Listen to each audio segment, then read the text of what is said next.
Ayan po, aalis na si Liam. Pupunta na si Liam sa Japan.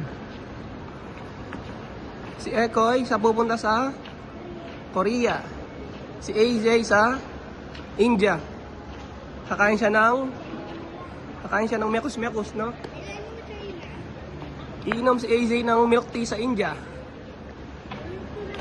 May milk tea ba? Si Ekoy pupunta ng Thailand. Pupunta ng Thailand si Ekoy, Yam. Si Eric, saan pupunta, Yam? Mindanao.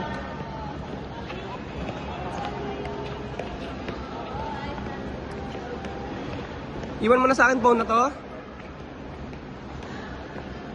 Yam, saan ka dun? Saan ka na dun?